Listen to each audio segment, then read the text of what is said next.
Hey, what's up, guys? Sorry, I didn't mean to make two videos in one day, but I went to the gym at the Student Recreation Center here on campus, and then I was thinking that after I made the ASVAB video, I was like, wait a minute, I didn't make one about the AFOQT, because I actually took that for ROTC here. You take it your freshman year. I took it like, I want to say September, around September is when I took it. So I'm just gonna talk about the AfOQT and how it differs from the ASVAB, because you might have taken the ASVAB and you want to know, like, is it harder, is it easier, what to expect.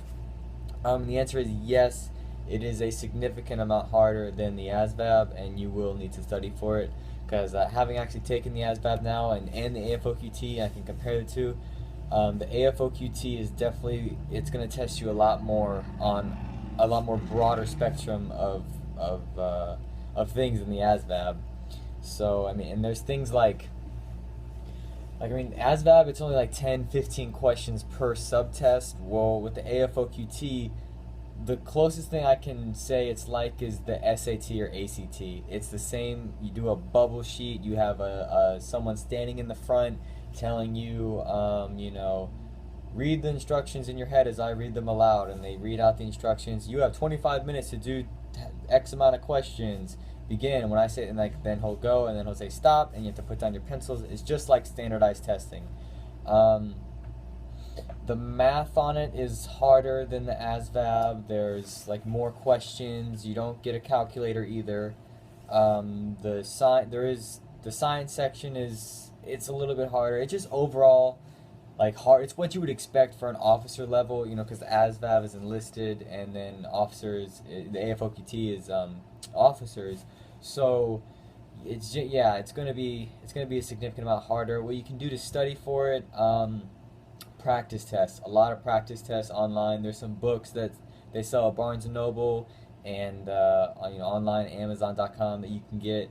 Highly would recommend those, because it's very difficult. I mean, I failed it, or I didn't pass. I didn't fail, but I didn't pass. Like, I was a couple points off from passing, because I think for how it works is, if you're not trying to get a rated officer slot, what that means is like pilot, air battle manager, navigator. I think that's it. There might be one more, but those are called rated or ranked officer slots. And if you're not trying to get those slots, then you don't really need to worry about those portions of the AfOQT, because there's a pilot section, there's a navigator section, there's an air battle manager section. And so if you're not trying to get those, then don't worry about it. But just the other things, like the quantitative, and which is like your math, your word comprehension, your verbal, that you need to get, I believe, a 15 on.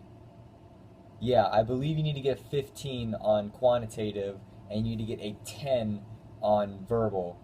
And I got a 9 on verbal, and I was like, like 1 point away, and you only get 2 shots. If you don't know, you only get 2 shots of taking the AfOQT, and if you don't do well, I mean, if you fail it 2 times, then yeah, there's not really much you can do about it. So it's a pretty big deal. It's enough to stress up, it's enough to stress out about, but in a healthy way. Like, you need to realize that this is, something that if you're trying to be an officer, you need to really not put this off and not procrastinate, because this is going to affect whether you can be an officer in the United States Air Force.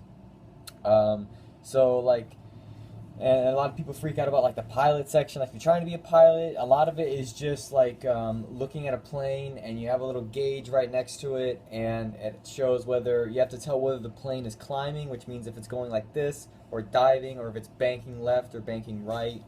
You have to be able to for the ASVAB, if you've taken the ASVAB and the assembling objects, there's an assembling objects section, but it looks like Jenga, and you have to it has the blocks, or it's actually exactly Jenga, and it has blocks that are labeled like 1, 2, 3, 4, 5, and you have to be okay, how many blocks are touching block 3, and you count. And so, but the thing is about it, but just about the whole test in general, is the time, because there are some sections where you're given 8 minutes to do 45 problems, and you just gotta go, go, go, go, go.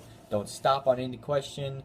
Don't think about too many questions too long, because you're gonna run out of time. And the best thing that you can do, this is almost number one, like this is like studying hard. This is number two. Is fill out every single answer, because what happens is you get graded for the amount you get right. You don't get penalized for the amount you get wrong. You only get credit for the ones you get right. So it's worth a shot just to bubble everything in. You know, so if you're running out of time and you have like 20 questions left and there's only a minute left, just you need to bubble them all in. Just take a guess, bubble them in, and that's the best thing that you can do, because you know you're not going to get credit for them if you get wrong, but you will get credit if you happen to get some right. So that's in your best interest to do that. So yeah, that's really the AfOQT in a nutshell and what to expect on it. It's like, to recap, it's like the ASVAB, just like more drawn out. Like, you know, the ASVAB has questions of like, you know, 10 questions per subtest. It's like, you know, really stretched out on the AfOQT. It's like, you know, 40, 50 questions per subtest. One question has 260, and it's like it's like a personality test you take on the AfOQT. So it's really, that's about it. Like, that's really what it's all about and what is on it, really. So I hope that helped. I hope it gives some insight. Stress, but not an unhealthy amount. You need to realize that it's something that's something that's important, but don't stress so much that you're not going to be able to do well. So I hope that helped. Good luck if you guys are taking it, or if you guys are thinking about taking it. Just study hard, and you do get 2 shots. So if you mess up like me, you know, I got a 9 on the verbal and a 9 on the quantitative. So I mean, I had to get so I have to get a couple more points. But you know that if you're close, don't stress about it. I'm just gonna study more. Hopefully I pass the second time, because if I don't, you know, that's gonna be a problem. So all right, well, I hope that helped. See you guys later.